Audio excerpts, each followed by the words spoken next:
Good evening, or I should say, I'm sorry. Good afternoon, everybody. Welcome to FMA Discussion. This is episode 209, and today we're featuring Maestro Peter Freedman. And I want to thank you for coming on, sir. I appreciate it. Hi there. Oh, you're welcome. Thank you for having me on here, man. I wouldn't be on yeah. here. Have me on here. So actually, I wanted to mention to you, I've been in touch with Spencer. He's a good man. Spencer's awesome. He wants to come on, so it looks like it's going to happen, and all that. So I thank you for that. That'll be great to get him on. Seems like a really decent guy, and wait till you talk to him. You want someone knowledgeable that's like an encyclopedia? Yeah. You talk to him. I was fortunate enough to be introduced to him, I think in 1985 or 86. We've been friends ever since. I met him through my Grandmaster George Brewster at a Penandindata seminar. Because Mr. Brewster at one time used to wear the Penandindata shirts, and so we'd go to a lot of those events and support Matt Marinas. And Mr. Brewster brought Matt Marinas out to Boston many times and got everybody to show up and come to his events, different things like that. And then throughout the years, I've been in touch with Spencer. Spencer's family. He's, every time he comes up, he stays the weekend, and he's family. So. Yeah, no, I'm looking forward to it. It was nice of him to already, kind of agree to come on, and it'll be nice to get coverage on that system, because these are two systems that up until now haven't got, like, the Lanada system for today and the Marinas. I mean, so these are two systems that's great, and all that. So we're going to jump. So, I know you had a martial arts background prior to FMA, or before you got into FMA. Just briefly, what were you doing pre-FMA? Street fighting, fist fighting. Street fighting 101. I've been in knife fights before I got into Filipino martial arts. My father was an avid. I didn't know that my dad was good with a knife. Did I tell you the story how I got in trouble when I was a young man? I took my mother's steak knives and I started throwing them in my bedroom door, and of course that wasn't allowed, but she didn't know. And one day she noticed her steak knives were missing, all of them, none. I had every one of them. So my door was a mess. So she came in my room to put clothes away, and she saw the back of the door and the steak knives were stuck in the door. So she's favorite line, wait till your father gets home. I knew I was going to get the strap, because that's how he kept us in line, with the strap.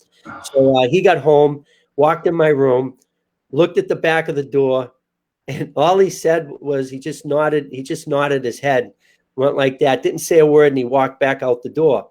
And now I'm scared, because normally he yells. He didn't yell. Just walked, nodded his head, went, okay. And then he just walked out, and I said, oh, no, he's probably going to get a bat. Yeah, it's great. Forget the strap. Well, then I guess he had like a dartboard. He told me, he yelled for me to come downstairs. We went downstairs in the basement, and I said, oh, he's probably going to murder me in this basement, right? So he put up the dartboard, and he started showing me how to throw knives. He said, don't take your mother's steak knives anymore. So he had a couple of throwing knives, and he said, you should be able to throw any knife. It doesn't matter whether it's weighted or unweighted. If you're really good, you could throw anything. So he taught me how to throw knives. I didn't realize he was good. He never talked about knife throwing, So that was my introduction to knife throwing, right? Because in Filipino martial arts, they throw knives. Sure. And then I was on the street, and I got attacked by a guy with a knife. I didn't have a knife on me, so I broke a car antenna and made like a whip. And that saved me. And I did that twice. I did that with a guy with a baseball bat too. So my friend, I got into a lot of street fights, but my dad taught me, like boxing. And then I told him I wanted to do something more street-like. So he says, all right, I'll teach you bare knuckle boxing. It's different. Okay. So I said, how's it different? And he said, well, we use our thumbs. You use an open hand chop. You can use your elbow, your knee. You could kick, foot sweep. Even how to use your chin to rub in somebody's eye when you get close for grappling. So I started learning that. He had me doing this thing to toughen my hands, to make my hands tougher and stronger, because he says when you punch someone, the skin rips. So you want to make sure that you thicken the skin up. So he had this thing with salt water. You rub salt on your hands and put it in the water. Okay, that's a new one. Yeah, and then you squeeze a ball, and you always constantly use an elastic to open your hands. And he had this whole thing he did. A lot of it I forgot about. And then as I got older, I got into karate with Ron Martin. But before or after that? Because it was in the 70s. My friend and I went to a big football field. You know, it was. And we went there to work out, to beat the crap out of each other. We called it sparring, but we were really fighting. And I don't know, we stayed friends like that. It was a weird relationship. So one day, this little Filipino guy comes up, and everybody knew who he was. He was a little short guy, but everybody left him alone because the guy did Kylie and Silat. We didn't know what he did. We didn't know. So we would hide in the bushes, and we'd watch him work out. He would be smoking a cigarette, put the cigarette out, and then he would start doing some kind of form. Back then, I didn't know what Penjak Silat was. I didn't know what Filipino martial art was. Right. So we just sat patiently. We watched him, and he was doing. Now I know what he was doing. He was doing a mixture of Penjak Silat and Tiger Claw Kung Fu, because he was also a Fu Jiao Pai guy. Which I joined the Fu Jiao Pai school, and guess who the advanced student was? Are your little friend there? Yeah. So he smiled when he saw me too. He came over. He said, you train here? And I go, yeah. He goes, we're brothers. And that made me feel good, because now if anybody messes with me, I got a brother that could beat the shit out of everybody. Right. So what happened was, we would watch him, and he would do this form, and out of nowhere, a knife would appear. It would just appear like a magician trick. And he would start working out with the knife, and another knife would appear. And I turned to my friend. I said, did you see where that came from? He goes, no. So he kept doing this double dagger thing. And then he threw the knife, and it stuck in there was a telephone pole. So he stuck it in the pole. And then he started rolling around the ground. And then he threw another knife, the other knife, left-handed. It stuck. So he starts moving around the ground. He's got two more blades. And I said to my friend, where'd he get those? Like, we didn't see where they were coming from. And he threw those. By the time he got done, long story short, there must have been about 8 or 9 or 10 blades in the light pole, right? And he went over, and he had a towel, and he wiped his face. I guess he was done training. He took his baggy jacket off. It was kind of like a suit jacket, but not a suit jacket, but it was long and baggy. He took it off, and he had on a vest that had sheath to hold the knife. And he even had him under his sleeves. So he'd go over, and he'd wipe the knife off, and then he'd put it there, wipe off the other, put it there, and then he'd put the knives back, and he even had one in the back of his neck that he put. And I was like, holy crap. And then he would, light up a cigarette, put his jacket back on, light up a cigarette, and walk away. So my friend and I saw it. That was my first introduction to seeing Filipino martial arts. Yeah, seen it and not right. Not done it, just seen it. And then what happened was, I'd hear stories about this guy where he would take on because he was in a gang. He was like one of the leaders in a gang, and he would take on other, they'd get into fights, and he himself would take on 3-4 people, and he was unbelievable with a knife or empty hand. And then I think back in the 80s, I was studying. Well, I started jiu-jitsu in the 1970, and I did it till 71 or 72 or whatever. And then I couldn't afford to go anymore. So, and then years later, I got back into jiu-jitsu again in the early 80s. I was bouncing. I was bouncing in a sporting goods store. I know that sounds crazy, but downtown they had this sporting goods store called Mickey Finn's, and they hired me to sell the weightlifting equipment and stuff because I was good at that. So they also hired me, so when people come in and steal, I would be the guy stopping them from stealing stuff. So my jiu-jitsu teacher, he wasn't my teacher then, but I remember seeing him in the 70s with like a brown belt on at the same school, the Academy of Ketsugu in Summer Street in Boston, Massachusetts, and downtown Boston. And I said, I know you. You're Sensei Jim Jones. Or I knew he was a sensei then. He goes, you're Jim Jones. And he goes, so we started talking. He started saying he teaches jujitsu. And I said, I used to do jujitsu. And then he said, you did? I said, yeah, well, I was a kid, and he was older than me. So I told him Bob Dickey was my teacher in jujitsu. And he goes, that's my teacher. Then we became friends, and I had a makeshift gym in my basement. I would design weightlifting equipment and stuff, and then I would pay a welder from the construction site to come down and weld stuff together for me. So I made all my own weightlifting equipment. A lot of stuff later on I bought from Ed Jubinville from Holyoke, Mass. He's an old-time strongman, and he had a weightlifting company. So I started back with the jiu-jitsu. Then I moved out of the basement to a 3,000 square foot corner building. And my jiu-jitsu teacher, I let him teach jiu-jitsu out of there, and he taught me and my wife for free. In return, he could charge, money and keep the money. So he did that. So years, I don't know how many years went by, 5 years, maybe 6 years, whatever. Meanwhile, I've been studying other things before I met my jiu-jitsu teacher. I got into Taekwondo. I got into Fujiao Pai Kung Fu. I started talking to my jiu-jitsu teacher about stick fighting and knife fighting because some of the defenses we were doing against the stick or a knife, me being in real stick fights and knife fights in the street, no stick training, no knife training, just been in real fights. I told my teacher, I said, I don't think these would work. He got pissed at me. He said, come on, come in. I said, yeah, but I'm going to come in, and you know which way I'm going to come in, so you can prearrange. So this ain't going to work, right? Exactly. They got to be something better out there. So he says, all right, I'm going to introduce you to a guy. So I met him one day. My teacher came by and picked me up. We went in his little Subaru car, drove over to Franklin Park, and he introduced me to Mr. Brewster, my grandmaster. And I met the guy, and there was just something about him. I took one look at him and liked him instantly. Like, I didn't even talk to him yet. There's just something about him. It was like a glow or an aura or a magnetism. Something resonated with you, obviously. Yeah, it was like, wow, this guy is, I don't think he's human. I mean, that's how I felt. And he was smaller than me, and he walked over. He was very polite, very humble. He greeted me. How you doing? Peter, blah, blah, blah. And Jim Jones introduced me to him. And I asked him, would it be okay if my wife and I started training with you? And he said, sure, come on down. We're here every Sunday. It's $5 for 2 hours. Oh my God. So my wife and I gave him $5 each. And we went down there, and my first class, he's swinging the stick at me, and I'm walking right into it because that's jiu-jitsu.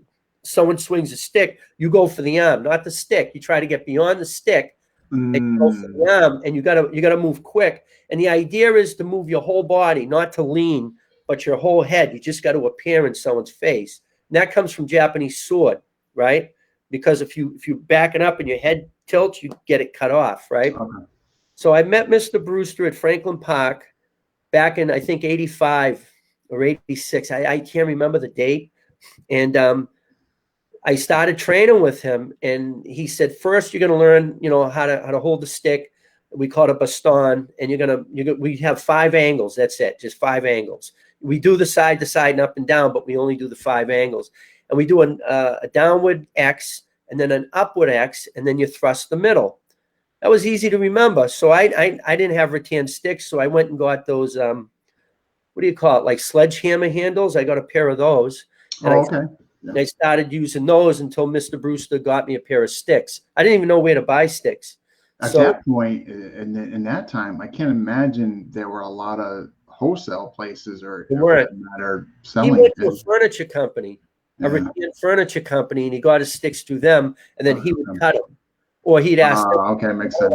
Who cut them. But our sticks were anywhere from 30 inches to 36 inches.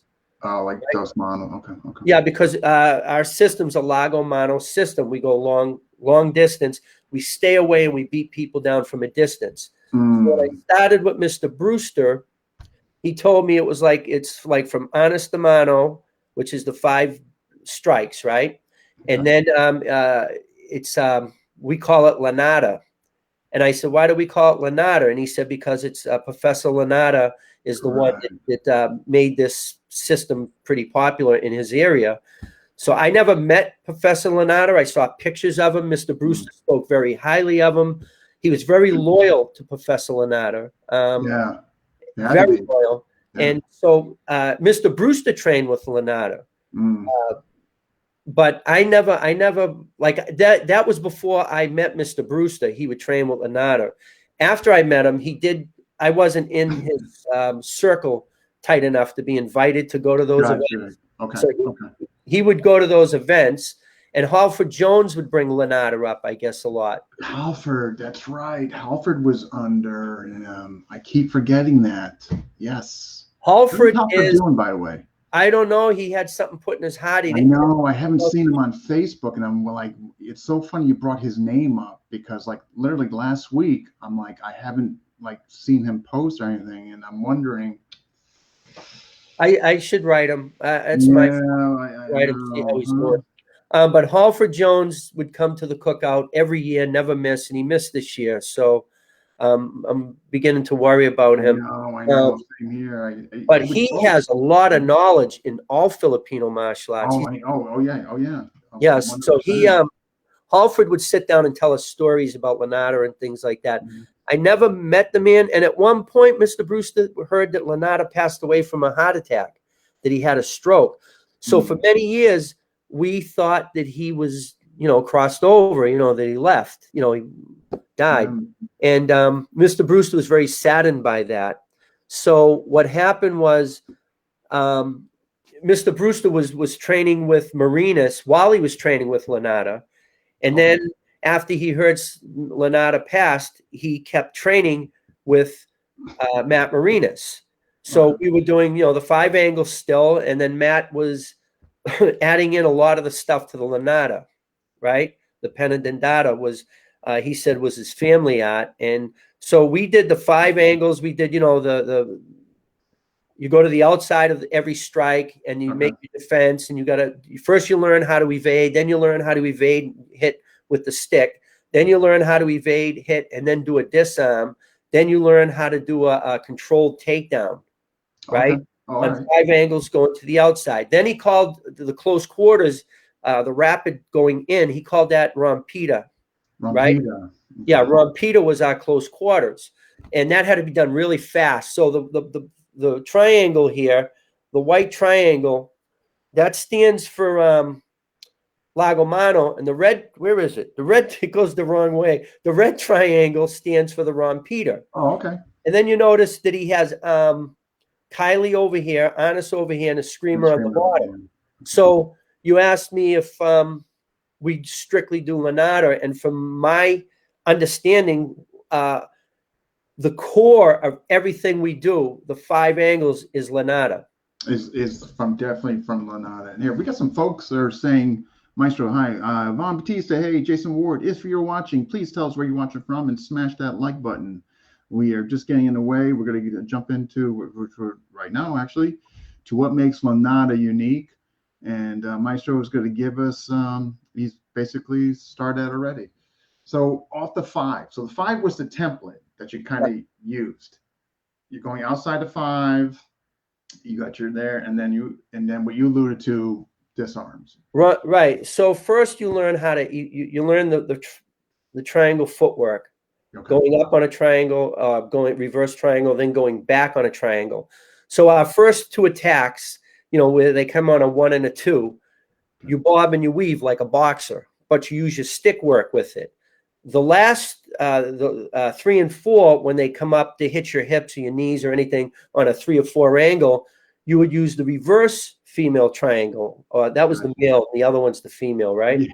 I forget which is male, the female. Too, so. I don't want to get into trouble, and No, but you're correct. Going back on the male, yeah. Okay, now I could see why it would be like that. Okay, let's forget that. So now, yeah, I know.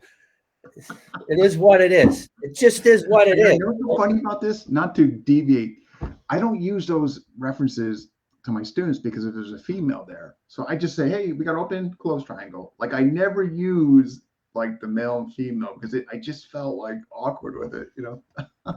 Well, my mouth gets me into all kinds of trouble wherever I go. It comes funny. with me, and it talks before my brain tells it not to talk. There's like something missing between my brain and my mouth that should be there, and it's not there, and that's probably why I always got into trouble. So, yeah, unbelievable. So what happened is, so when they come on the 3 and 4 angle, you learn to evade, and you learn how to use this footwork and body angles that we do to evade.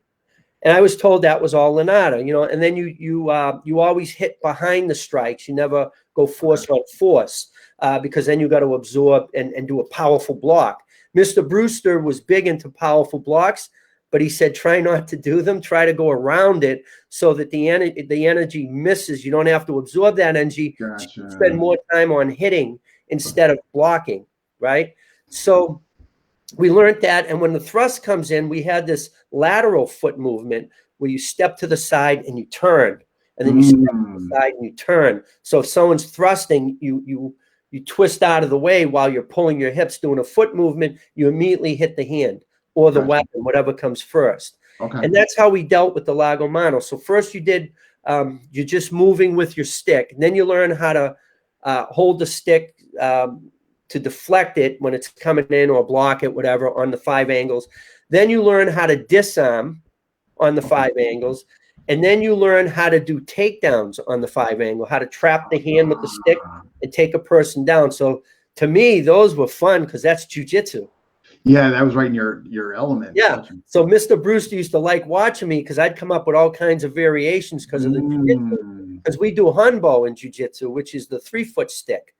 And it's all joint locking and stuff and takedowns and throws. Okay. So here we are doing Arnis. So do, you know, takedowns and throws. In jiu-jitsu, we don't really take the weapon out of the person's hand. We leave it in there, but we kill him with the weapon. We break his arm up and kill him with the same weapon. Gotcha. So when he was showing us that in class, Mr. Brewster, I already knew a lot of that stuff. So he liked, and some of the variations he liked and put in. He said, we're going to add this in because they were practical, very, very practical. They weren't hard to do. So after we learned how to do the takedowns and the disarms, then Mr. Brewster had a method of, I haven't practiced it, but it's a method of, Mr. Brewster didn't like grabbing and disarming. He could disarm anybody with a stick. By hitting your stick, it'll come out of your hand. Oh, okay, great, okay. He doesn't need to grab you. He could just hit your stick, it'll come right out of your hand. And he did it every time on any angle to me, all his students, and any visiting gurus he was able to do that with, which I've never seen anything like that. So how you doing, Eric? We got Eric and Yui from Germany. I just popped up. He said hi. Just wanted to say hi to Eric and everyone else. I want to say hi to everybody else. Not being rude. I'm just doing the. No, absolutely. All right. Yeah, it's just autographs are after pictures. Yes, they can. You can mail them, or they can for a fee. You know. There you go. So after we learned that, then we go to Ron Peter. Ron Peter was taught last. Okay, and that's the close. Yeah. So now you know how I say when the one angle comes at you, you bob and weave and you hit the ankle and hit the temple? Correct. All right. Now you do a quick turn and you whack the stick. And but as you whack the stick, you watch his secondary hand. And we were prepared. If he threw that hand, that's where you'd move again and you'd either hit with the stick or lock up and do a takedown. Can I just ask a question? When because some other systems, just from my exposure to systems and interviewing people, could that be construed as a bounce strike off his stick to recover, to catch, and maybe another, whether it's his empty hand or another angle coming back at you? It can, sure. Okay. So sometimes I've seen in Filipino martial arts, Mr. Brewster taught us once, where you hit the ground and it reflexes up into a thrust, or you hit the ground and it reflexes up into the groin because it bounces like a super ball, right? Ba-ba, and you take advantage of that. Right. Another thing was when you're swinging, use your forearm to hit the stick back at the person in case they came back and now they're coming in. You stop it and hit it right back into them. So, but our close quarters was you turn into it and you learn how to deal with the strikes at close quarters. And all we did was 5 angles. We didn't do side to side and up and down. I asked Mr. Brewster why, and he said, because those are the 4 angles that are the easiest to get out of the way of. So we spend most of our time working on getting out of the way of the 5 hardest angles. The thrust. And the down and then the upward ones. Gotcha. So and the upward ones. Gotcha. We spend more time doing that, which means we get more repetition doing our 5 angles than someone would maybe doing 12, because you have. Yeah, agreed. Yeah, right. So now there's less. So Mr. Brewster, in jiu-jitsu, we were always told less is more. Well, Mr. Brewster said the same thing. Less is more. I like that cliche. I agree. Yeah. Would you be afraid of the guy that does 10,000 different types of techniques, or the guy that does one technique 10,000 times? 100%. Yeah.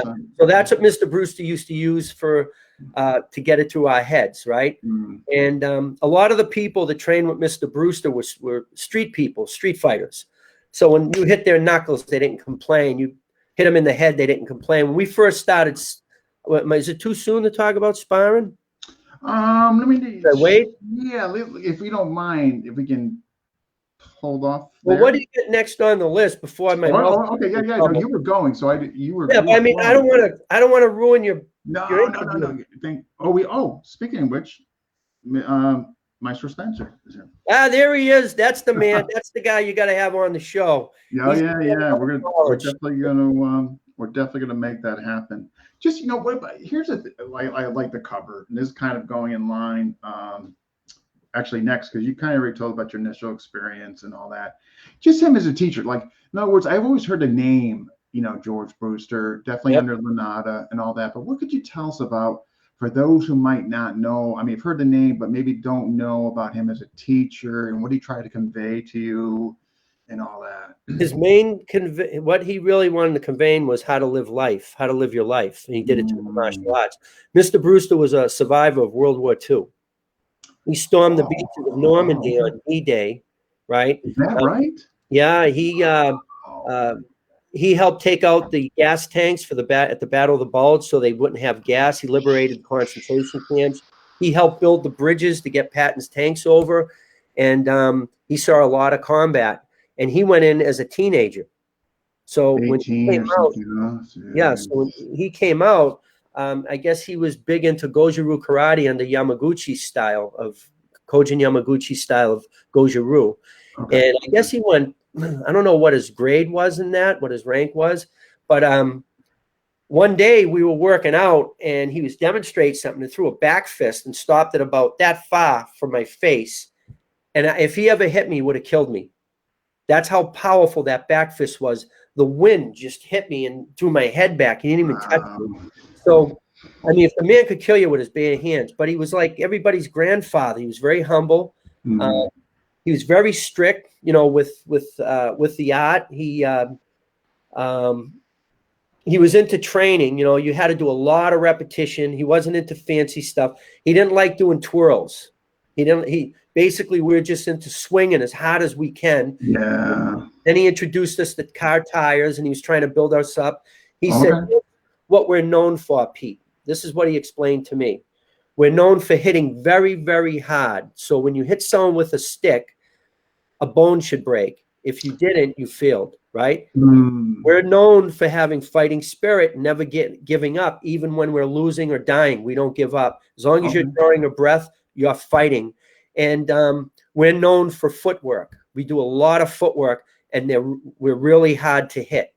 So you have to drill your students on a lot of footwork, how to be able to hit with accuracy. They don't need a lot of fancy strikes. They just got to be able to hit with full power and be able to hit their target on the move. Yeah. Okay. And then if they get hit, they can't cave in. They can't cave to the Well, it makes sense because if your style is largo mono, accuracy better be up there. Yep. You know what I mean? Yep. So we did. He said, when it comes to the close quarters, the Ron Peter stuff, when it went to empty hand, because he had somebody that was doing like a Kuntao and Silat. But he liked the jiu-jitsu I did because it was very practical. We had no technique in jiu-jitsu. It was basically you study anatomy, you learn how the body moves, and you try to disrupt the spine always. And as soon as you touch someone, there should be pain and trauma immediately. So he liked that, and he allowed me to. He told me, he says, I want my empty hand to be your jujitsu because it's effective and it works against multiple opponent. It isn't designed just for one guy. It's designed for the battlefield to fight multiple opponents. So because he sat there when I would teach my jujitsu class and he would take notes. And for years, I thought he was writing up his workouts because every time he'd come to class, he'd pull out his notebook and he'd say, okay, this is what we're going to work on, right? And so that way he kept everyone moving for 2 hours. There was no guessing, right? And then after a year or two, I saw you writing up one of your workouts. He goes, no, every time I watch your class, I take notes. And I go, what are you writing? He goes, what you're saying, what you're teaching. He says, you're a genius. And then he shows me what he wrote on his notes. And it was what I was saying in class, about concepts and principles and leverage and physics, and because it's very scientific.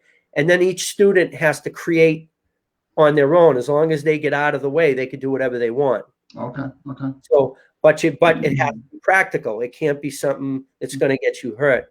So he liked that. So he was Mr. Brewster was so powerful, and he was tricky.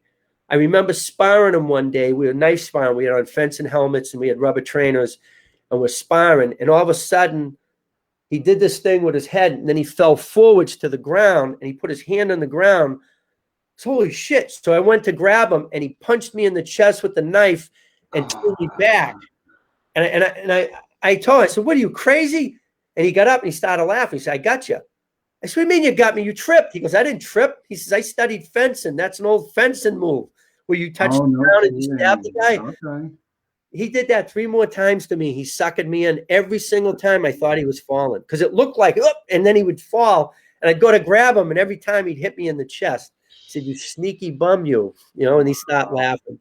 He would, I can't say enough nice things. There isn't words that I can, put into words that can describe how I feel for the man. He's, I mean, he was here for my kids. He'd come up once a month, stay for 2 days. And I remember he was, I heard him saying something in the other room. Hey, Pete, really low. And then I said, all right, I'll be right there. I finished up the dishes. I went in. I see him on his hands and knees.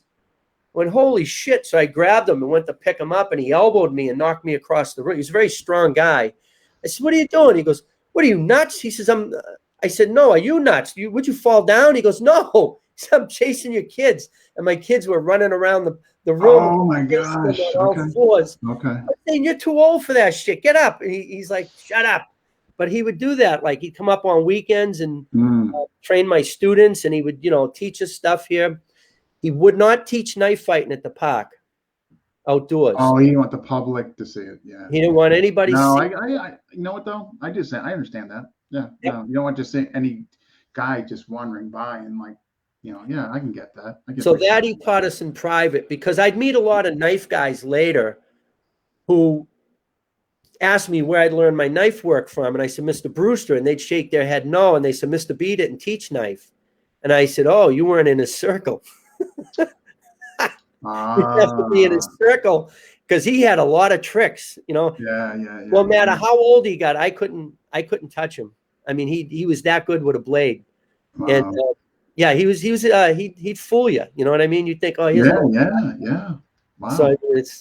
So he was I'm so glad you were able to speak on him, because again, I mean, everybody's heard his name, but as far as I shouldn't speak on everybody, but always heard the name, but didn't really know much about him. Like I would have had no idea he was a World War II veteran. Yep. D-Day. Had not been for you, sharing that and all that. How many years, were you with him? I started with him in 1985, maybe towards the end, 86, somewhere there, up until he passed away in 2006. So what happened? In 98, he promoted me to guru. And then in the year 2000, he promoted me to guru director. And I asked him, what is guru director? What is that? I don't know what that is. Right? He goes, oh, that means you have permission to teach Brewster Arnis. Well, he didn't call Brewster Arnis. He said, you have permission to teach Arnis, right? Okay. So I had no idea what that meant. And then he gave me a big banner of the Boston Arnis Club I have hanging in my dojo right now. And I said, oh, what's this? He said, oh, I give this to all my gurus. I said, oh, okay. Think anything, nice gift. I hung it up. It's a big banner, right? Mm. And then when he passed away, people started calling me and asking me what rank I was. Okay. Like what does it say on my certificate? And I said, well, Mr. Brewster gave me two certificates. One was a guru certificate, and the other was guru director. And then all of a sudden they got real quiet and they said, okay, I'll mail you a copy of my guru certificate. And I'm like, why are they telling me that? And then when I looked on the rank thing, yeah, it said guru directors like Guru Grande, and there can only be one. So that's Grand Master. So you made me Grand Master. Basically, you're the holder now, so they need to show you. But I didn't know that. I didn't. Yeah. No, Right. I was curious why they want to mail me stuff, right? So I didn't know that. I mean, all Mr. Brewster's gurus were awesome, all good people. I can't say anything bad. It's just all good, right? I mean, it was nice. Sure, his personality resonated. Yeah, we were family. Yeah, Brewster Arnis, we were family. After he passed, I changed it from Boston Arnis Club, because we're no longer in Boston. Mr. Brewster's gone. I changed it to Brewster Arnis to respect Mr. Brewster. No, well, I mean, yeah, good on you. I mean, that's fantastic. We got some other people saying hi to you, and we got a question. So, Dragon, hey, that's right. You guys in Europe are still up. And we got Emmanuel, we got Brett. So his question is, how come Maestro Brewster wasn't known on a wider scale? Good question. Was it deliberate choice or some other circumstances? That's a really good choice, because when Lanada came over, he obviously had a Massachusetts presence. So and all that. So that's a good question. And folks, yes, if you're watching, tell us who you're watching, smash that like button. But good question. So how Maestro Brewster wasn't known on a wider scale? He was an underground teacher, not a commercialized teacher. Okay. Number one. Okay. He was picky who he taught. He didn't teach everybody. So some people probably didn't like that. They felt they felt, maybe offended because maybe he didn't feel like teaching them. And he was real, he wasn't into fame, and he wasn't into fortune, and he wasn't into popularity. He didn't want to be popular. He didn't want to be like famous, like Remy Paresis or any of these other guys. He didn't want that. Okay. So Mr. Brewster was a very humble individual. He was very kind, very humble, and he didn't care what anybody thought. He really didn't care. He didn't. Like a breath of fresh air. Yeah. So and that's one of the reasons why I think when I saw him, I didn't talk to him yet, but I just liked him right away. There was something about him. And I think, did you ever watch cowboy movies? Oh, yeah. This actor, he'd come walking in. His name's John Wayne. Oh, my gosh. My father was a huge, so I had to watch him whether I liked it or not. So if John Wayne walked in a room and everybody would know, like, oh, shit, who's that guy, right? Analogy, right? That Mr. Brewster was like that. First time seeing Mr. Brewster, he had that air towards me. Like that's how I felt. I was looking at John Wayne, and I was like, wow. And if I ever called Mr. Brewster Grand Master, he said, I'll punch you in the mouth. I didn't want anybody calling him Grand. I know. Yeah, he didn't like that. He didn't like. I'm the same way, man. I'm just Dean. Yeah. Well, I'm the same way. My students, they call me Peter. Some of them call me Sensei. Some of them call me Guru. I tell them, I had a new guy sign up the other day. He goes, what do I call you? I said anything but a clown, but just call me Peter.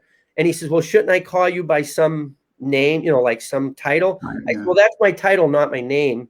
So you call me by my name. That's the way Mr. Brewster did it. I said, and he said, well, some of your other students call you Sensei and Guru. I said, well, they earned that. They've been here long enough. And I don't tell people what to call me. They come up with that on their own. My wife has some things she calls me, but I'm not going to repeat them. Yeah, well, I'm sure they. Are you married? I'm sure they're quite descriptive and won't fit martial arts nomenclature. Exactly. It's why I won't write them. I won't talk about them. She's not here, so but she has her own words that she uses, and we'll leave those out. Spencer will probably know those words, but he's been around, when he's been here. So, but I mean, so Mr. Brewster, the reason why he never wanted fame and fortune. He was happy, you know, he just didn't care what people. So all the people that knew him were the people that were important, that needed to know him, you know, to him. I don't know. I've met people that never heard of Mr. Brewster. I've met people that never heard of me. I was in a knife store in Coffee Mall 20-something years ago, and this guy, the knife people knew who I was because I bought a lot of custom-made blades from them. And there was a guy in the store, and one of the guys behind the store says, "This guy says he knows you, says he trains with you." I looked at the guy. I'd never seen him before. So I go over, and he said, "Oh, you want to know about Pete Freedman?" I said, "Yeah, tell me about him." He knew everything about me. Wow. And I'm thinking, is this a joke? So I said, "Well, where are the classes?" He goes, "Well, they're in Boston in the South End. I can bring you there if you want." And I said, "That would be interesting." He's bringing me to my own class, you know. That's fine. Oh, okay. Oh, so we're gonna go there. We're gonna bang a right, and I never said nothing. So I just let the guy walk his way, and I walked my way. And then I went back to the knife store, and I said, "Who is that guy?" And they said, "I don't know. He claims he knows you." I said, "Well, he must, because he knows more about me than I know about me." I mean, I'm like, wow. So I mean, people, yeah. So I mean, hey, do you know Steve Grody? It sounds familiar. Yeah, yeah. My students address me as Mr. Eller Love Daddy. My wife might not like that one, Steve. They may get mad at me. Oh my God. Yeah, I love it. What would I be? Well, sometimes my students called me, psychic sensei, because I always knew what they were getting into. Well, it was because I could read body language and facial expressions from growing up in the street. And then at one point I was known as Dojo DJ. DJ. Okay. Yeah, because I play certain music in the dojo at certain times. Love Daddy. No. No, I think I'm too old for that name. You got to be a young age where that gets cut off. That's a good one, you can't pull that off anymore. No, I'm too old for that stuff. The only never mind. I'm not going to say nothing. Yeah. So what was the question? No. You were answering it. It basically why, as a whole, like he wasn't. And you mentioned it sounds like it was a deliberate choice on his part not to be well known and all that. Yeah, I tried to get him to, you know, in the limelight and stuff, and he didn't want to do it. He said, "No, I don't." People, you know, because you know it's fake. He goes, to him, it's fake. I don't need to be famous. He had 2 pensions coming in, one from the post office and one from the military. So he had that. He would teach Arnis and charge $5 a class. I talked him up to $10. He wouldn't do it. Years and years later, finally, he did it for $10 a class. And then some people that didn't have it, he told them, "Don't worry about it." He was a kind man, you know. No, sounds it. And I'll tell you, there's some stories about him. One night, he took the bus home. He lives in a bad neighborhood, and he got off the bus. The bus drove away, and a guy came out of the bushes with a crowbar and swung at him on a one angle. And he bobbed and weaved, and he disarmed the guy. Took the crowbar, and the guy's eyes were real big, and he held the crowbar. He said, "Get out of here!" And the guy ran. Right, so like really doing something to him, which is absolute control. You know, I mean, that's admirable. You know. Another time, he would teach at the park early in the morning. He would get there an hour before everybody and warm up. And so me and my crew were coming in from New Hampshire, and this is after I moved to New Hampshire. We went in on Sundays to train with him, and the cops were there, and they were arresting someone. And Mr. Brewster was walking back towards us, away from the police car. And they put the guy in the car, and they shut the door. And I went over to Mr. Brewster. I said, "What's going on?" He said, "I'm up here walking out, and this fool came by and went in my bag, took out a stick, and tried to hit me with it." So I disarmed him and took him to the ground and pinned him. And then the police happened to be having coffee and donuts, and they came over and arrested him. Emphasis on the donuts. Yeah. Well, every time I had my gym and the cops would come in, "Pete, no donut jokes today. I'm not in the mood." I always had these jokes. That's funny. Anyway, so he was he could fight, Mr. Brewster.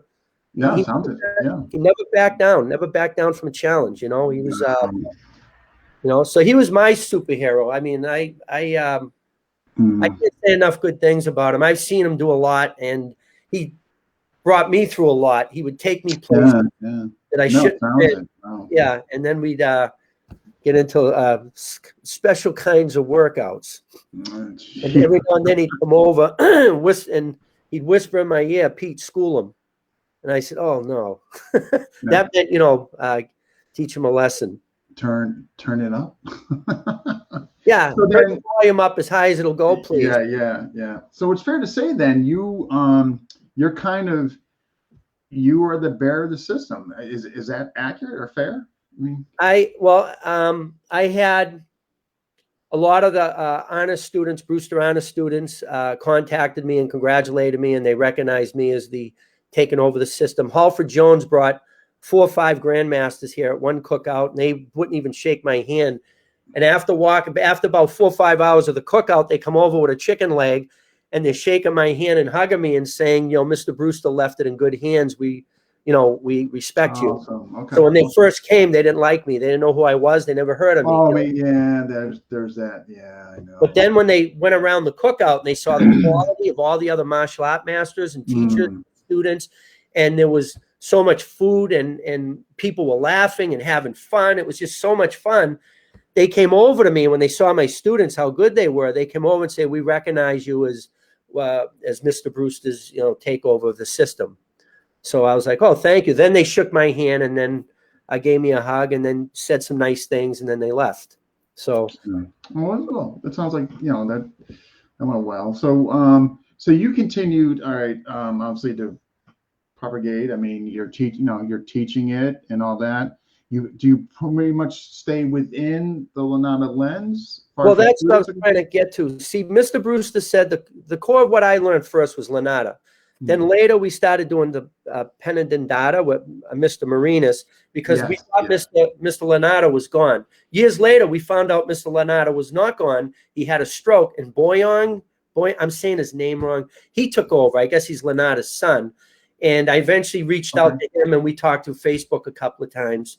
Nice guy, really nice guy. I'd like to meet him in person someday.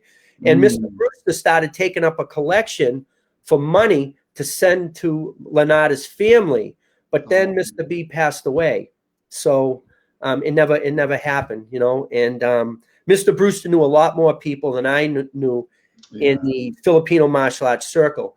So he brought up a gentleman by the name of he does Sarada, Eskrima, Angel Cabali system, J.C. Caballero.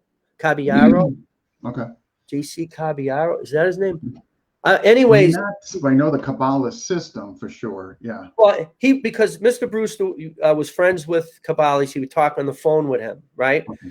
And he liked his close quarters work. He thought it was very useful and very effective and really, really good. Another thing, Mr. B never put down anybody.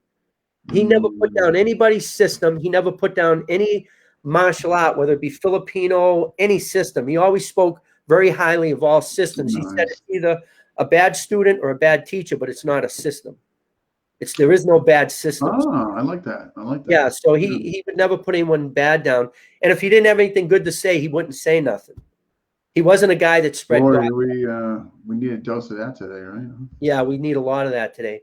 Yeah. So what happened, he's brought up J.C. Caballero, and we started learning the Sarada, which I had trouble learning that because my pectoral muscles and shoulders don't squeeze like that. I mean, very low. Well, you got to squish this. Did you ever do Wing Chun? Lock and block. You got to be very low. Yeah, and you got to be like tight. And it wouldn't be for me. I mean, I have nothing against it, obviously. No, it's a good system. It's a really good system. But, just my body frame. Me used to fighting in the streets and getting into all kinds of trouble and fighting with other people with sticks and things like that. I have asthma, so when I do that, I can't breathe. Yeah, you're constricting even further. I ain't doing that. So J.C. Caballero used to tell me, you got to get tight. And I'd look at him, that ain't working for me. So a lot of the nice stuff he did was fantastic, but I couldn't pull it off for me. That's me. So eventually someone else started bringing JC up, and Mr. Brewster, I guess we never talked about it again. So we never really put any of that into what we do. Okay. I got on a plane and went out to meet Herman Sawanda in L.A. at an astronomy academy, right? I didn't know who Herman Sawanda was, but a gentleman by the name of Cecil who owned Chris Cuttery or something.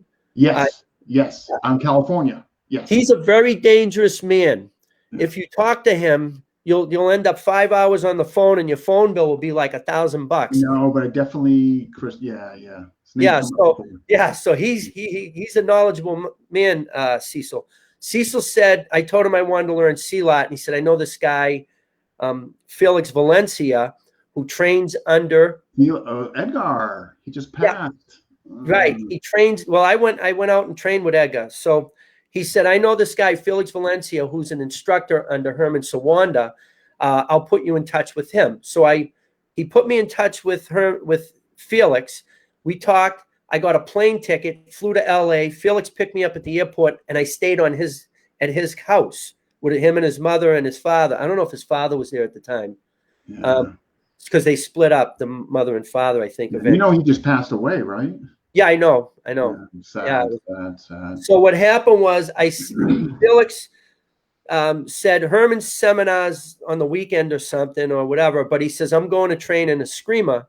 Would you be interested in coming? I said, sure. So we got in the car and we went to the Filipino store and we got a meal for Panan and Guru Ega Salite. Yeah. So he says, you go train with my teacher, Ega Salite. I never heard of him. Mr. Brewster talked about him. I did hear of him, but I didn't know who he was. I didn't know what he looked like. I never seen him in action. So we show up, and Egg is like under my chin. He's like really good. And he had real fat fingers and hands. And Felix asked if I could train with them, and he said, sure. So I went through the workout with them and everything. And while I was there, I met another guy named, he was a tall gentleman. He could have been a model, this guy, or an actor. Well, I met him too. Not him. He's not an actor or model. Leonard Triggs. Yes. I think that's his name. Leonard Triggs. Yeah. Okay. Tall guy. Nice guy. Very humble. Didn't talk to me, but very humble. And then there was another guy there, a Filipino guy who had leather wristbands and had a blade, and he was a chain smoker, right? It was like, wowsy, woo-woo, with the cloud around. That I can't guess who that would be. Felix said that he was good friends with Edgar, and he's known for the knife, and I guess he kills people. Bong Abia Bud Balani. I couldn't tell you. I didn't. I don't know. He was watching me spar because Sunday was sparring, and yes, the backyard. Edgar asked me if I would like to try it, and I said sure. We never wore helmets or gloves when we spar. We just used rattan sticks, and we hit each other. The only thing that we had to do was round the ends of the sticks so nobody get cut, right? Gotcha. You had to round it. So I never wore a helmet before or gloves when we spar in, Brewster Arnis, right? That's the way Mr. Brewster, if you got hit in the head, you got hit in the head. You got hit in the hand. He would say, squeeze your hand as hard as you can and keep fighting, right? So you build up our pain tolerance, right? I remember one day he had me put my foot by a tree, and he had 5 other guys beat me with a stick, and I had to defend against 5 guys with one stick. And he would time you for that, and then everybody got a turn at it. And I got whacked in the elbow, the shin, the back, the head, everywhere. So now I'm sparring. Felix gives me a helmet. He wipes the sweat out of it. He puts it on, and he gives me this cup. You put your hand in, and then you stick the hand protector, the Lameco hand protector. Yeah, he gave me one of those. And he says, okay, you can spar. So I'm out there sparring. And when you do 2 or 3 rounds, Edgar blows the whistle, and then he comes over and he says to me, Peter, who's your guru? And I said, Mr. Brewster. He didn't remember his name or whatever. So he said, who's his guru? And I told him Lanada. And he went, oh, okay. So after that, why do I have a double voice? Like, I'm not, It's weird. It's like I got a double voice. Nothing over here. Oh, it's over here. I'm hearing myself talk, and I don't like it. Okay. Anyways, it says mute on your little picture down there. Anyway, so Edgar invited me to be part of a backyard group. The backyard group, yeah, absolutely. But I told him I was already part of a backyard group because we were training in the park with Mr. Brewster. Yeah. So he said, well, anytime you want to come back, you're welcome here in Lameco. He gave me a big deal, the backyard group. He gave me, well, I didn't know who they were. So he gave me two shirts that said Lameco. He gave me a pair of sticks, and I think I got a cup. His wife made a cup. Stick in and the forearm thing. Do you sell the shirts? Huh? Do you still have the shirts? I don't know. I'd have to look. My wife is mad at me because everywhere I go, people give me shirts. Now they don't fit in the drawers, and I'm living out of them. No, I'm the same problem. You accumulate. But the reason I'm asking, those early Lamego shirts, man. Yeah, they were nice. So Edgar invited me back anytime I wanted. And he said that he considered me, part of their crew, their backyard crew, which I didn't know what the backyard crew was because I was right. You're just coming out of town, and yeah. So now I put the helmet on, and he has me spar Felix Valencia, and I start going after Felix Valencia. So I'm hitting him like we hit without the equipment on, but I'm trying to ring his bell, and everyone's yelling at me, "Take it easy, take it easy." Like, what are you talking about? We're sparring. He's got a helmet. I can't hurt him. I mean, if he didn't have a helmet, it'd be different, right? But I guess I was going a little bit too hard because we were known for hitting tires, right? Right. So what happened was after I sparred Felix, that's when Edgar came over and started asking questioning me, who taught me, what do I do, what other Filipino martial arts I do. So I don't do anything but what Mr. Brewster taught me at the time. So then they put me against the guy that's really good with a knife, one of Edgar's students. But the chain smoking guy was watching me. So after my first round, Felix told me, watch out, because this guy's good. I said, okay. And then Edgar says, do you know any Filipino? I said, no, sir. I know nothing at all. I didn't know Tagalog. I don't know anything because we taught in English, right? So Edgar was sparring, and the guy's having a hard time with me with the knife fighting. So Edgar yells to him, Iganyo, Iganyo. And I went, I know that word. Oh, fake. So now I know the guy's going to fake me. So I'm countering his face. So Edgar's scratching his head. Yeah. That's the only word I knew. That, and what was the other? And my Filipino's not good, and I'm afraid to speak it now because I had a Filipino guy in class, and I was saying stuff, and he goes, I don't think that means what you think it means. Oh, so why bother, man? Yeah, so I don't want to ruin butcher the language. Until I get someone that teaches me proper. And I'm in New Hampshire. Who knows that? You know what I mean? Yeah. So anyways, I was, after my first round of sparring with the knife, I had 2 more rounds to go. The chain smoker guy calls me over. So, because Felix said that guy doesn't teach anybody. He's real picky who he teaches. He doesn't teach anybody. Okay. So then the guy turns his back to Edgar's student and he says, I want you to try something. I want you to do this and this and this. I forget what he said. And I said, yes, sir, I'll give it a shot. And then they said, all right, they blew the whistle. I went back and I did everything he said, right? And then when the fight was over, I turned around to go thank the guy. And all I saw was like just smoke where he was standing and a pile of cigarettes smoking. I wonder who that was. Now you got me curious. Oh, Felix can tell you, but he passed away. Felix said that guy doesn't like anybody. He doesn't teach anybody. He doesn't. It's awesome that he showed you some moves. Right. And he took the time to show you something. We got. I want to make sure I'm missing any questions there, much. We got Clive. Hey, we got Brett. Yes, the podcast. Oh, thank you so much, Brett. We got Arbis. Hey. All right, guys, folks, if you're watching, smash that like button. Tell us where you're watching from if you haven't already. Oh, there's no like button here. Oh, yeah, it's for them. All right. Because I would have smashed it. I would have hit that like button right away because I'm on the show. It's me. I'm my own like. Right. Well, someone told me you can't like your own stuff. I said, why not? It's my Facebook page. And they said, no, you can't. So you just don't do it. Oh, some people think it's like taboo, whatever. I do it anyways. Why can't I get my? It's like if you're voting for president, the president can vote. Why can't I like myself? There you go. I mean, if you go to therapy, they tell you to love yourself. So why couldn't you like yourself? Why can't I hit a thumbs up button? They should have a thumbs down button for Facebook. And then maybe one for sideways. You're not quite sure yet. If it wasn't, I mean, there's a whole nother aspect, but if it wasn't for these interviews and all this. I'm glad you're doing them. Thank you. Yeah, but man, it comes with a bunch of side dishes that people don't understand. They think it's all hunky-dory, and not me. A major incident just happened, and it's just like you can put your best foot forward. Doesn't matter. Steps back. Yep, I know. I've been there, done that. You can't please everybody. I found that out. No, I know, and if you do, you're the one who ended up being unhappy. Yeah. So. But I went, Herman, what is it? Felix took me to Herman Sawanda's workshop.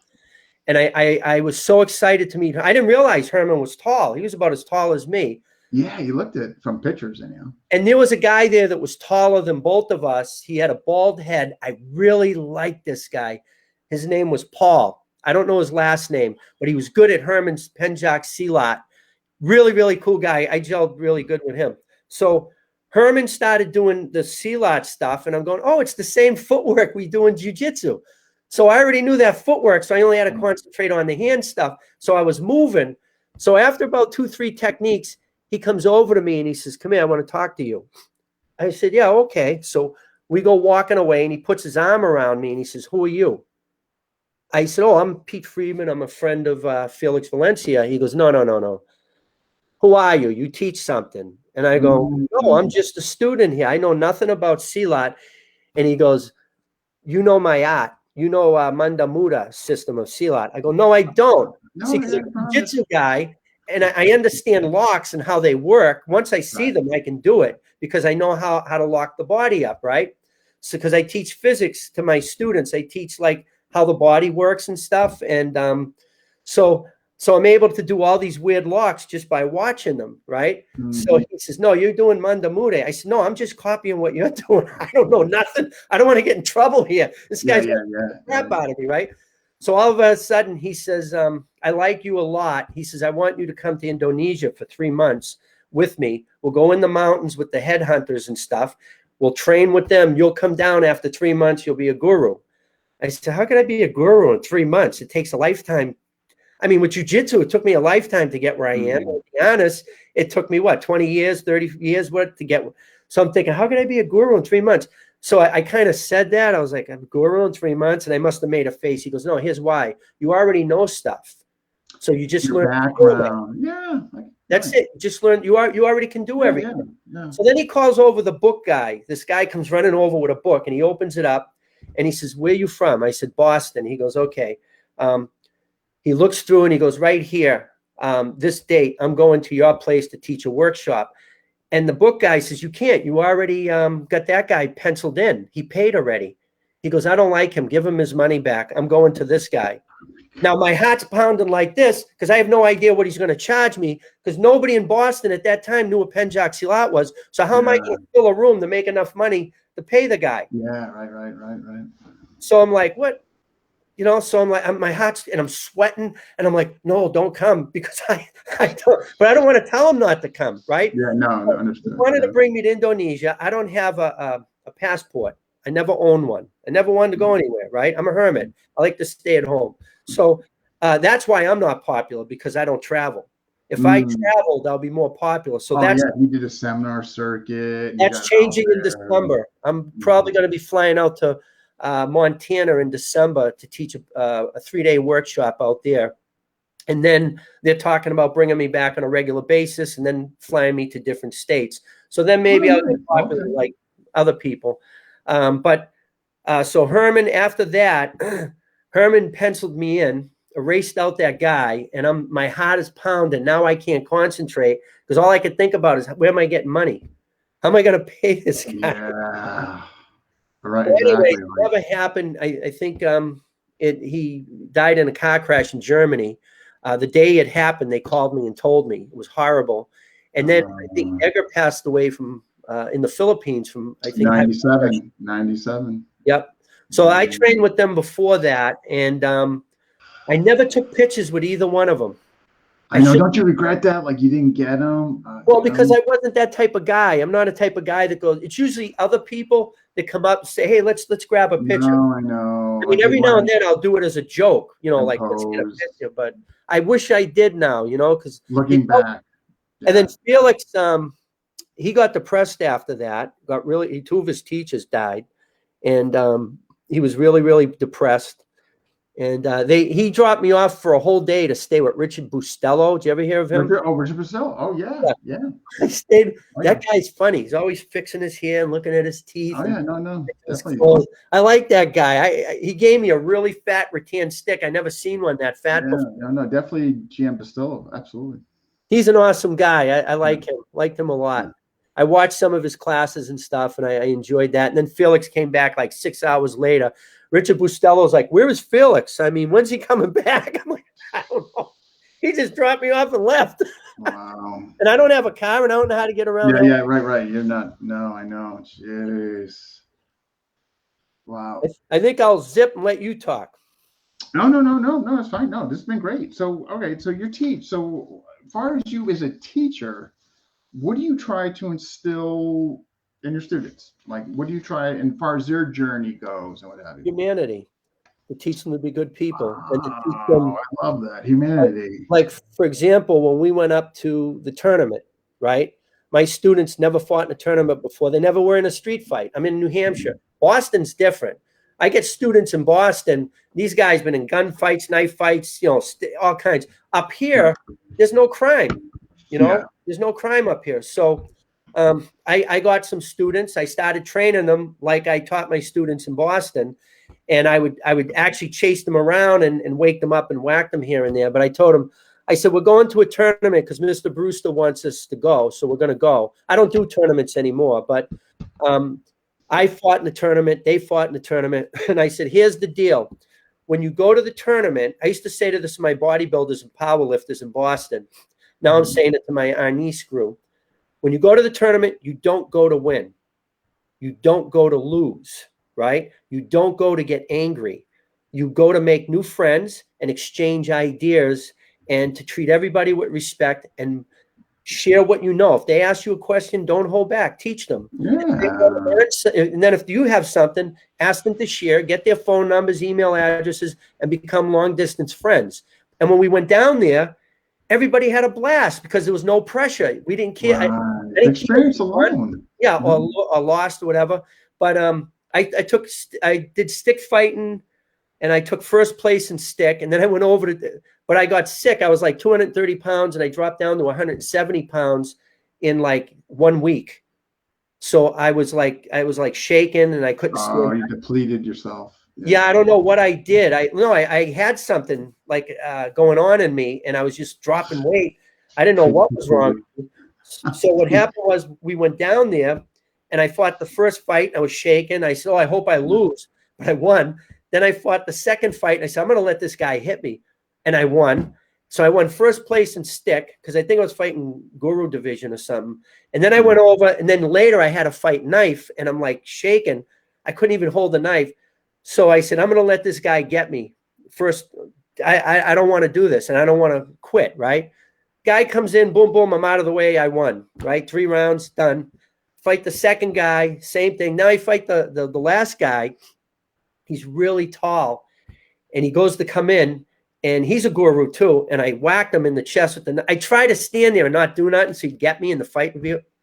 I rocked him back. He goes, "Oh, you've been around the block a little bit." I said, "A wee bit." So then he started coming in, and and he honestly won the fight.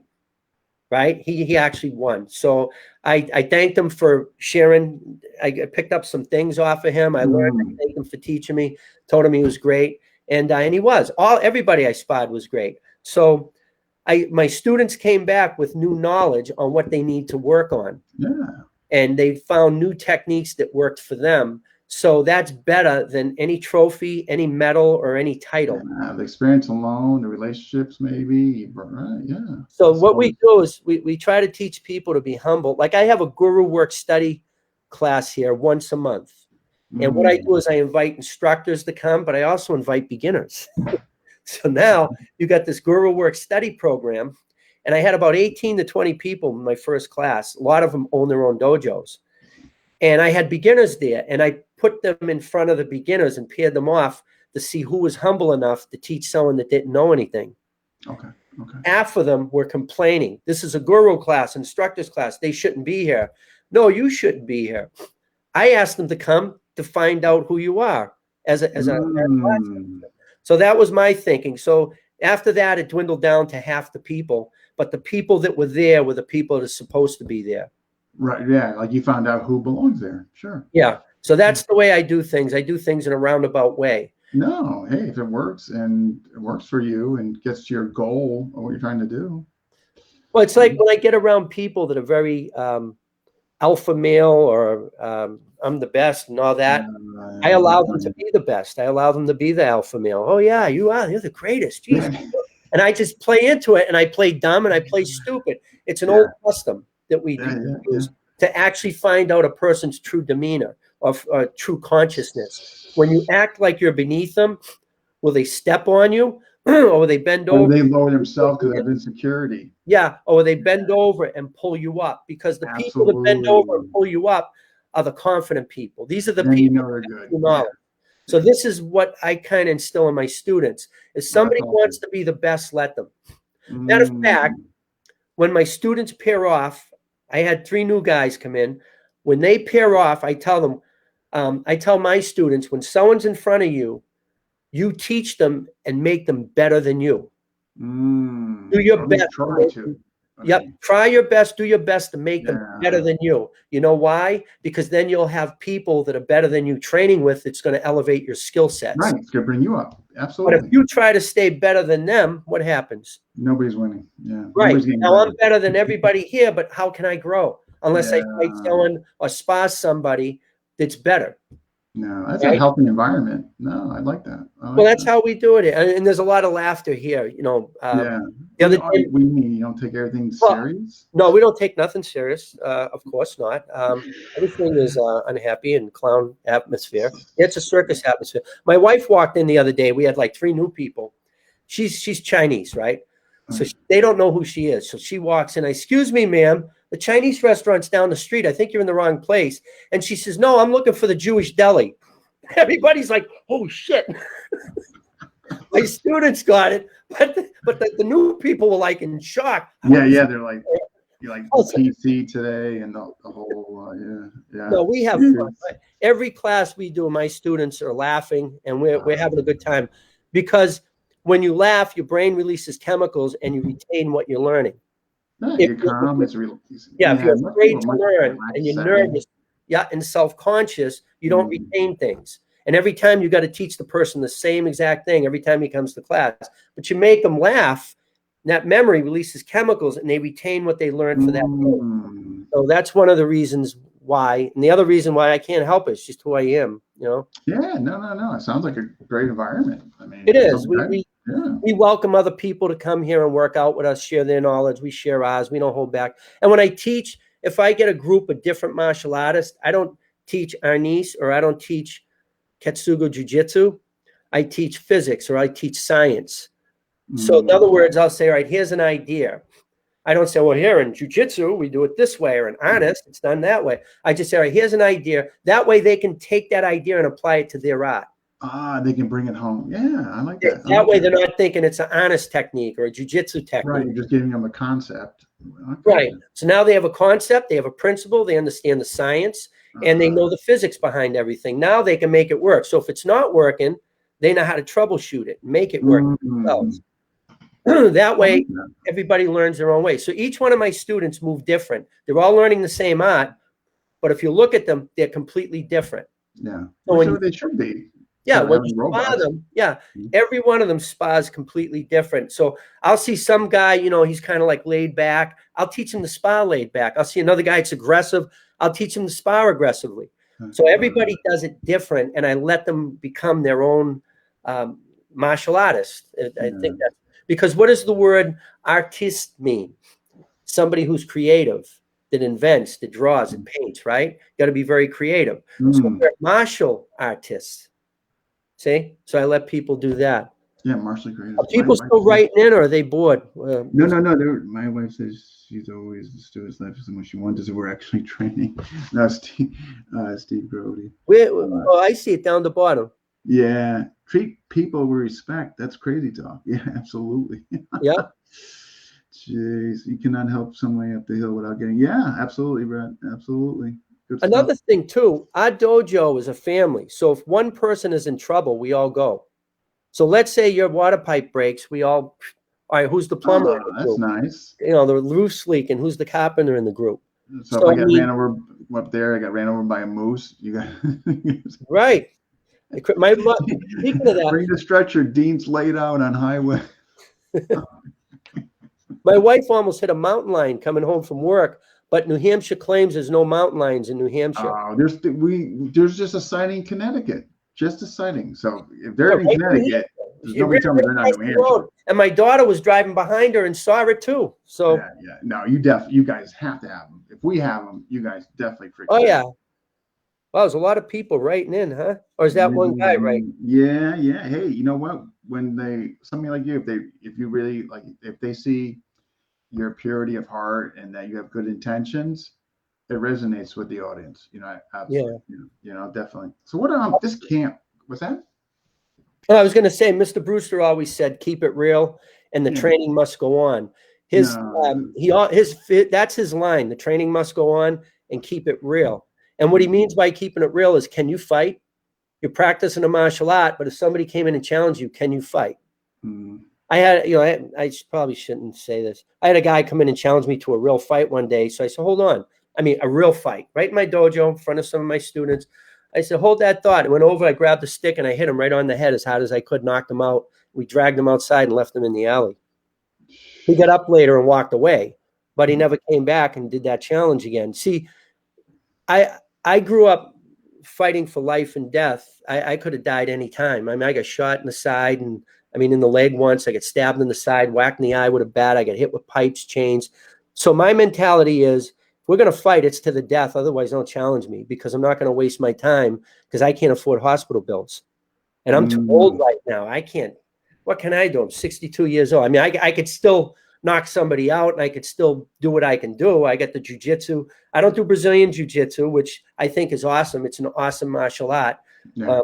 I think I'm too old to do Brazilian jiu-jitsu. Those guys I'd be a pretzel, because a lot of the stuff they do, I can't do. I can't stick my eyeball or rip your ear off or grab your pickle and twist it off. I can't do stuff like that. Or take my knife and stab you while you got me in the guard.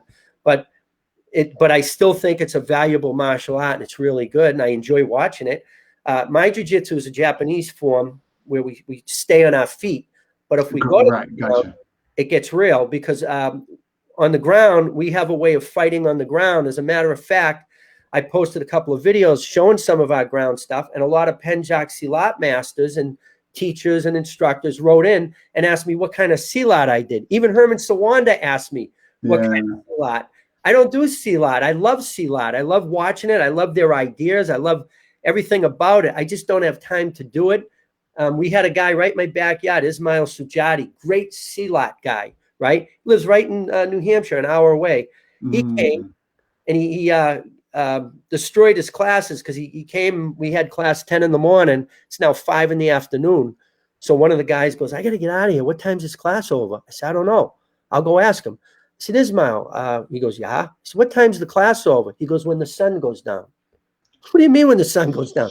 He says, yeah, in Indonesia, when the sun goes up, we get up. When the sun goes down, we stop training.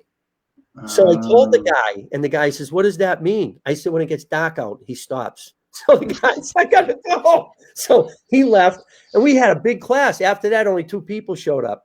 For people don't want to for that duration. He goes, where is everybody? I said, I don't know. Yeah, people just.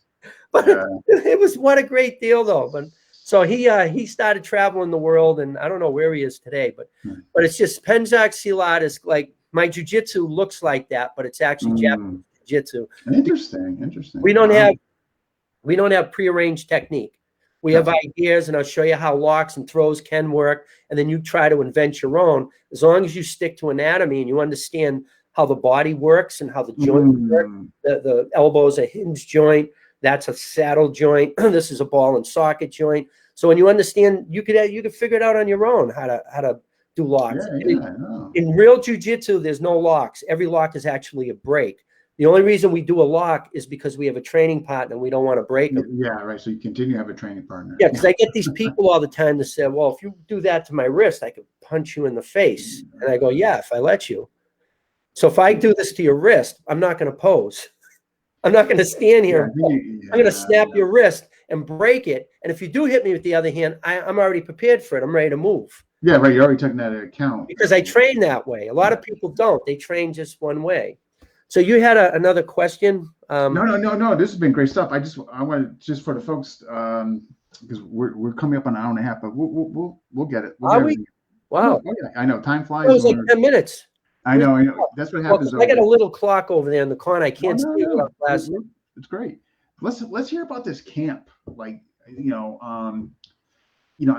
think that fact, how I first became aware of you, actually, I believe it was seeing your camps or the posting about your camps and have, the various people coming in. So let's, for the folks who might not know what you do,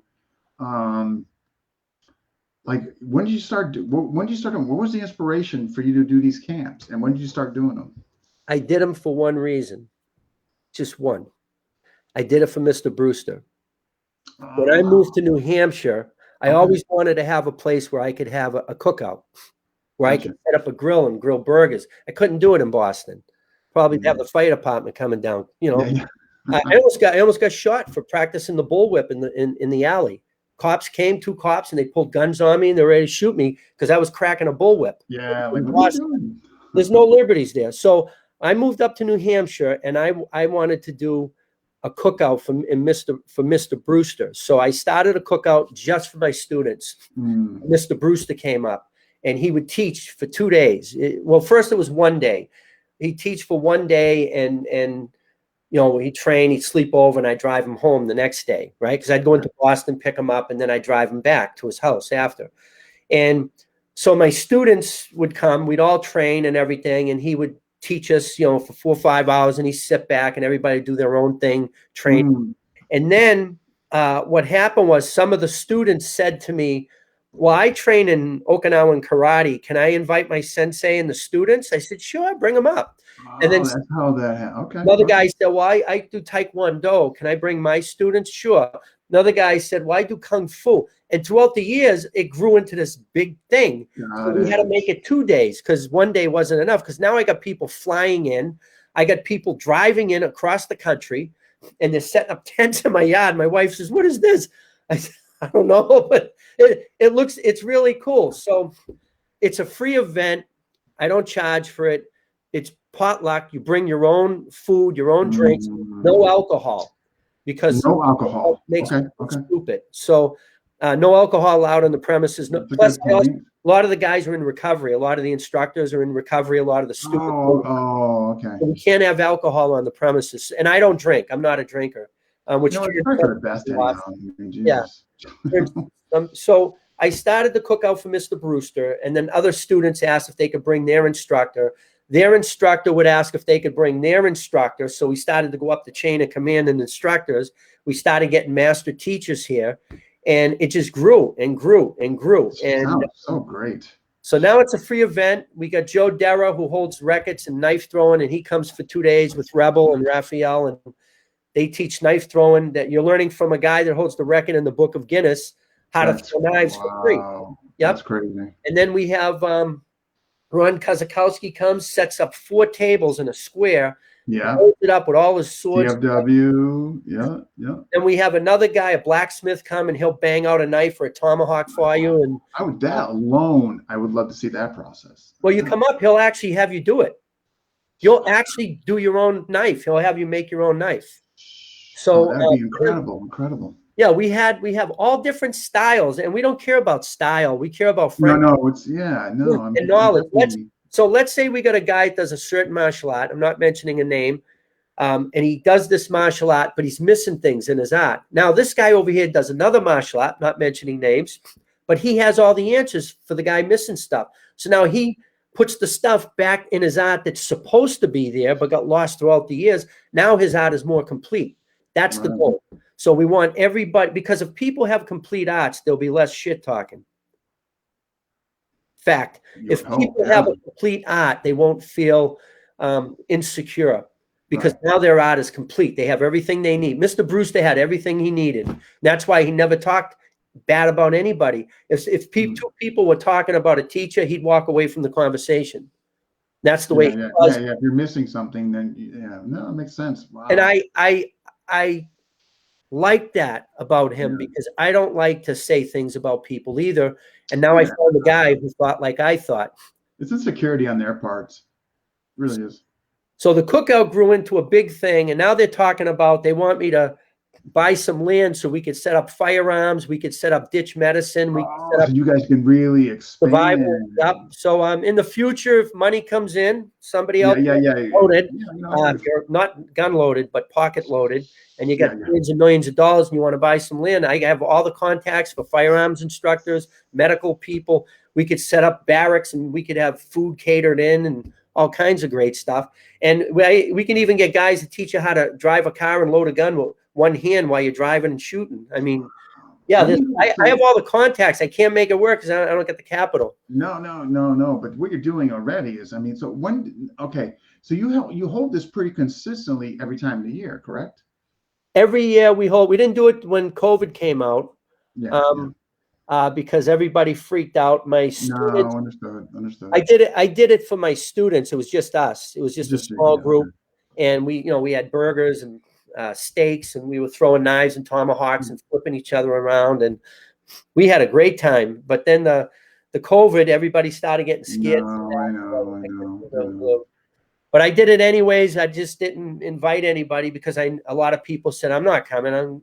Yeah, they're apprehensive and what have you. So I mean, but so when you do this, for folks that are listening, watching, you do this it's September. Is there? You know why?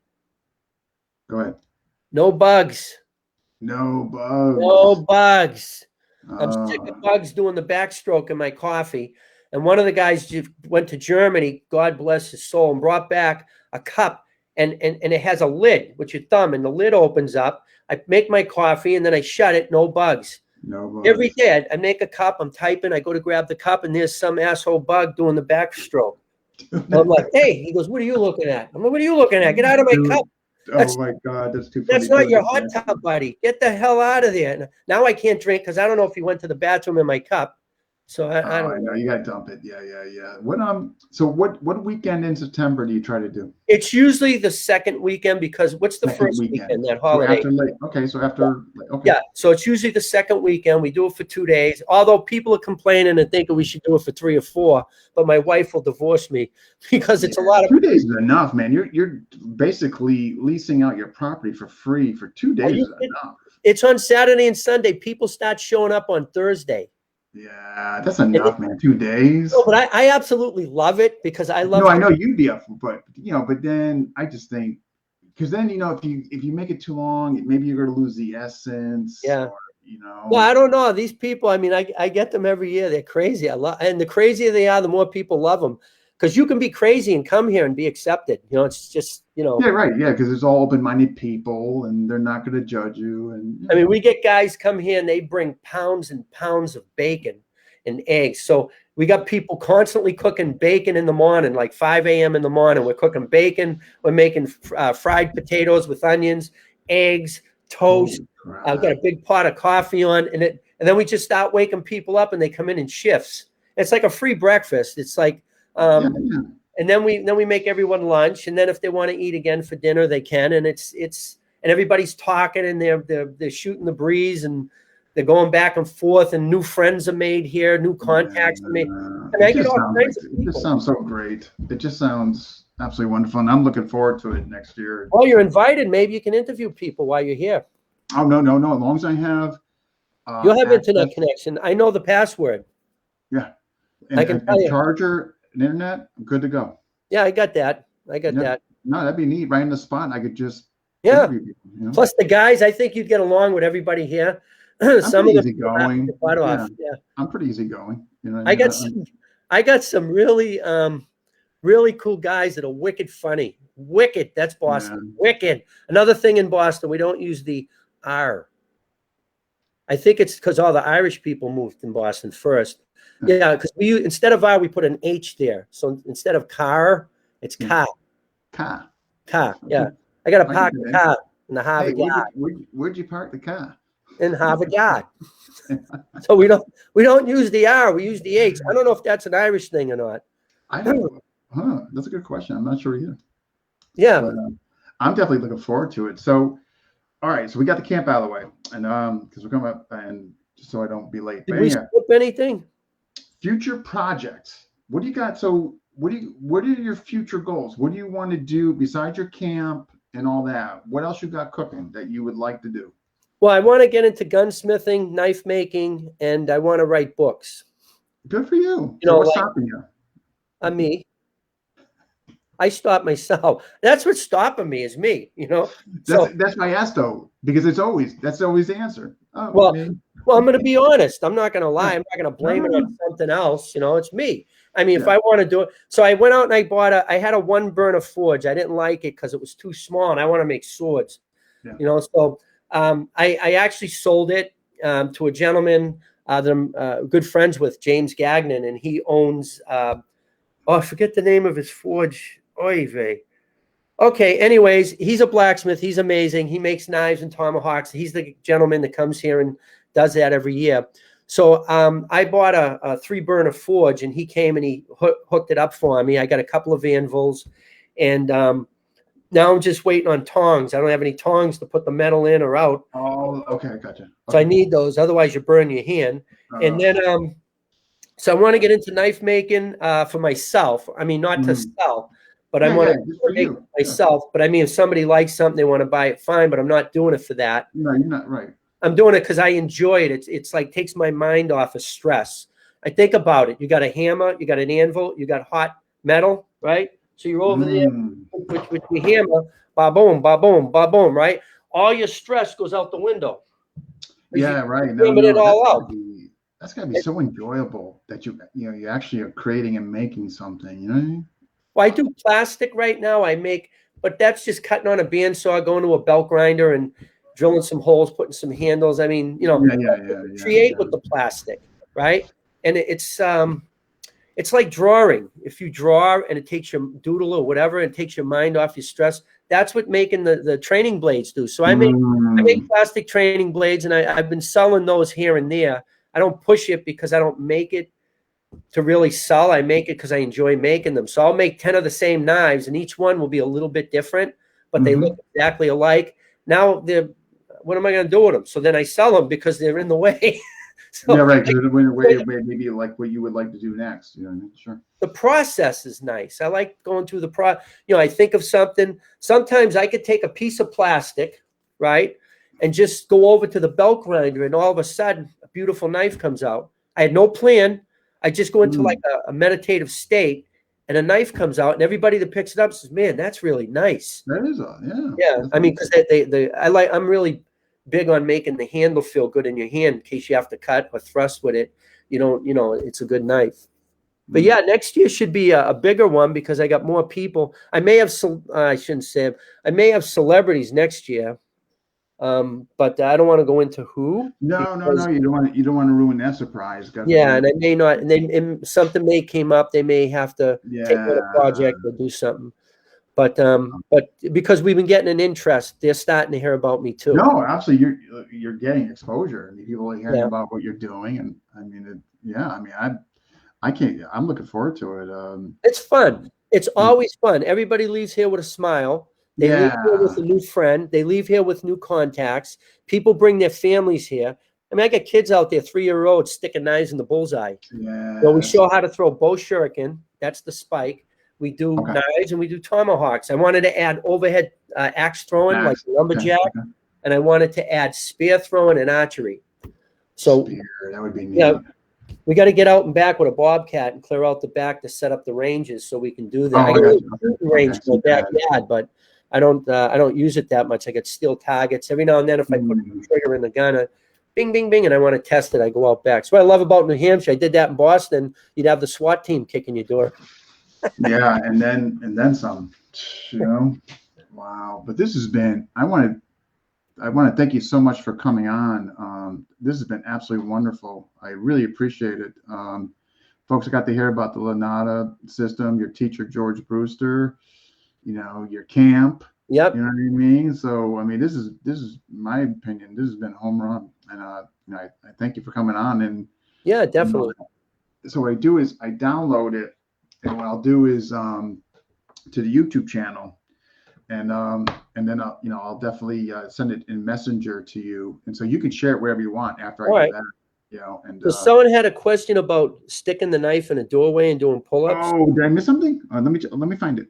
Yeah, I think Brett Reese. You know what? I might have missed it. I might have missed That it. name is a good name, Brett Reese. That's Brett. a really good name. Here we go. So the M is more.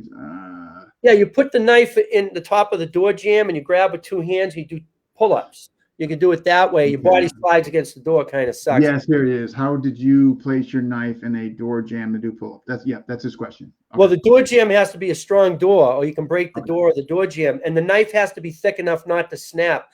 If the steel is too brittle, your knife will snap. If it's not, it doesn't have enough carbon in it, it'll bend. So you got to make sure you got a good knife. Same thing with a screwdriver. You could use a screwdriver and do the same thing.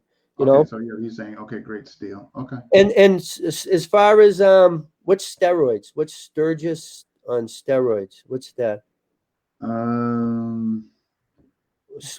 What's Sturgis? What does that mean?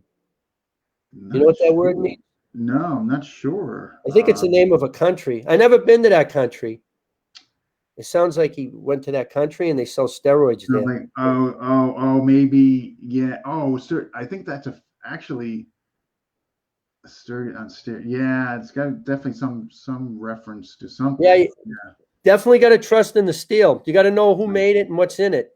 Yeah. That's another thing I want to do is I want to study metallurgy. Metal, okay. Knowing the differences in metal and the grades. Because you either when you make a knife and you want to harden it, you either harden it, you let it air dry, or you harden it in water, or you harden it in oil. Okay. Right? Because if you put one you're supposed to put in oil or whatever in water, you hear a ping, or if it's not hot enough or too hot, one or the other. Watch that movie, TV series, Forged in Fire with Doug McAder. Oh, yeah. He's amazing. I met him at New York at one of the events I was teaching at. He was there. He is amazing. Really great guy. I like him a lot. No, he was on. I thought it was great when he came on. I can't watch that show because then I start shaking and I got to go out and hit something because I want to make something because the show is exciting. I mean, I'm not good enough to be on that show, but I enjoy watching other people go through the stress. So I don't. No. It's fun. It's fun. Yeah. But all right. So again, thank you so much for coming on, and you're welcome. I really, really appreciate it. Oh, and please thank your son-in-law there. For Everett. Yeah. Everett. Yeah. Please thank Everett. Yeah, I appreciate it. Yeah, he's a good man. He does all our computer stuff, our phone stuff. Something doesn't work, we get in touch with him. And good guy to have around. Oh yeah. Yeah. I lucked out. Yeah, good. All right, sir. I salute you and thank you for coming on. Yep. Glad to be here. All right. You take care of yourself. We'll be in touch. Yep, we will. We'll stay in touch. All right. All right. How do you? All right. Well, that was enjoyable. Also, if you have not already subscribed to FMA Discussion on YouTube, please do so. All the money that we receive from being monetized, we donate to charity. We don't keep any of it. It all goes to charity. So you'll be helping us, helping others. I appreciate it. All right, folks. See you next time. Thank you for those who watched, commented, and hit that like button. Appreciate it. And until next time, what is next time? Actually, I think tomorrow night, which I'll make mention of later in FMA Discussion, what's going on, and all that. So hopefully you'll be able to tune in tomorrow at, I believe, might be at 7 o'clock. All right, folks, take care and thank you.